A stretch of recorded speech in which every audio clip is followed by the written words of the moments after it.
Hey y'all, thanks for stopping by.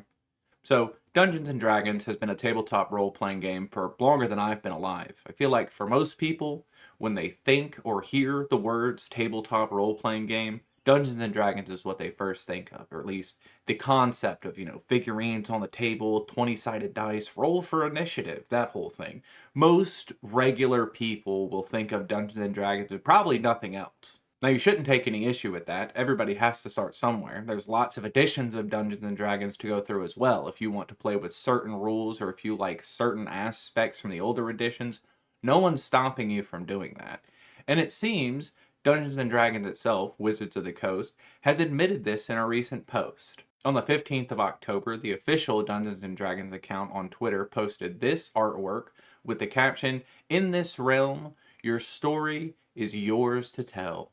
Yes, there are modules you can run, there are set scripts that you can follow, but the joy of tabletop role playing is it's really the DM, the GM, however, playing off the players that they are campaigning with to tell a unique and interesting story. There's no limit to the amount of homebrewing you could do. You could make your own character races. You could take a character from a popular show or video game that you like and just do a one-to-one recreation within your D&D campaign. Now, of course, there comes the issue of balancing and making things fair when you're making your cracked homebrew classes, but that's up to you and your players. Like this post says, your story is yours to tell. As innocuous as this post appeared on the surface, there were a lot of people who got upset with this about the art style, about some of the depictions of these characters. Some people going so far as to say that this is Wizards of the Coast and D&D pushing degeneracy and Satan onto our young people. And I just gotta say, I wasn't alive for the first go around of this.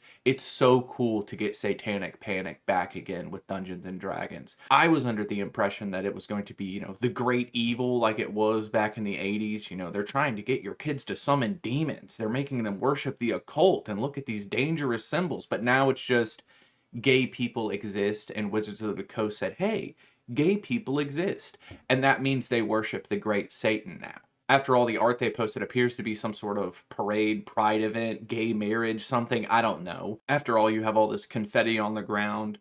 Centrally, you have two men embraced, one is dipping the other, with their little pink bard friend underneath them. Two things in particular that are getting people really upset are these kobolds down here. You've got certain brands of dweeb who are pulling up older editions saying that kobolds are considered lawful evil and that any normal kobold would never be found in a celebration like this, ignoring that kobold familiars exist or charm spells, or really that since 3.5 there's been no racial alignment charts like that. So you're exposing yourself as someone who either doesn't play the game or doesn't care about the rules, or you play older editions. And older editions are fine if that's what you want, but you have to admit that you're a little bit behind the times. You also have the Beholder in the corner. Very cutesy looking Beholder, got a heart for an eye. This one in particular got a lot of people upset because they're comparing it to older Beholder art, saying D&D fell off or is trying to appeal to too much cutesy stuff and not the raw, real role playing that people used to do back in the day. I mean, a couple of things with that. First of all, perhaps the famous and funniest example is, of course, Large Luigi, Beholder who runs a bar. And you can say that that's a joke character all you want. That's fine, but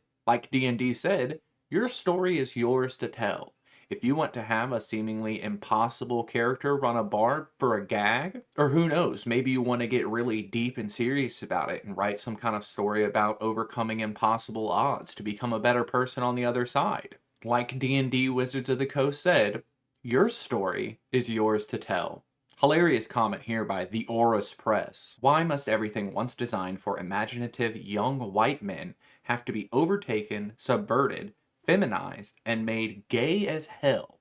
Really? You're gonna say D&D, the basement dwelling, math rock rollin', clicky clackin', voice acting, Mountain Dew and Cheetos snacking, that was subverted and feminized? Really? You in the 80s would have said that. But don't worry, if you say I'm just calling out Twitter randoms or whatever, we can go to an actual content creator, a guy named John Delarose. He made quite a lengthy post about D&D being satanic and how its purpose is to promote evil. What's really a shame is this little thumbnail he made, or this meme, however you want to caption this, would be hilarious if anybody but a bigot made this. But when it comes to promoting great evil, just don't be afraid to Google John De La Rosa's wife. You know, if I had a guy like that in my corner, I would question what exactly it was I was promoting. But who knows? Maybe the people who are on his side can accept that he is a wife beater, and that's why he can call out great evil, because he is a wicked person himself. All that being said, though, this particular art style isn't exactly what I think of when I'm playing D&D. Whenever I imagine the Sword Coast Forgotten Realms, frankly, Baldur's Gate did a really good job of the picture that I have in my mind of what it looks like out there. However, if you like your story to be more gory or more raw, maybe you like your story to be a little bit more cozy and tavern-based. There's no problem with that.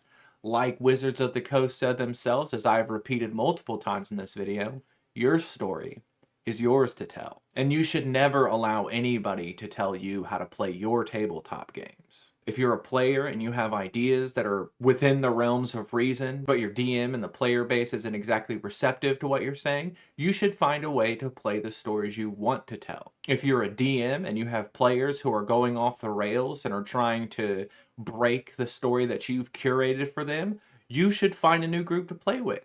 The real joy of Dungeons and Dragons, really role-playing in general, is exploring new roles in life. It's learning new perspectives, albeit fantastical, but it's stuff you've not considered before. It's like a really great book that you get to play through yourself. And who knows, by the end of it, you've probably learned something new about yourself, or at least adopted a new perspective. But if you're the type of person who wants your adventures to just be mindless romps, you know, you're the big man with the sword saving the princess at the end of the day, that is also totally fine. After all, your story is yours to tell. Isn't it just so crazy that it used to be the Great Satan was because you had young people playing a game that allowed them to summon demons and worship the occult, and now it's just gay and brown people exist and are happy in public. All that aside, though, I have no idea how long this recent satanic panic is going to last. Hopefully D&D will get some more sales. Maybe you'll be able to find a new group to play with, or a new system to play with altogether. I don't know. I just want you to have fun with your friends and to learn new perspectives and read new stories. But until the next cutesy artwork gets lambasted and railroaded by the dumbest people on the internet, y'all try to have a good day.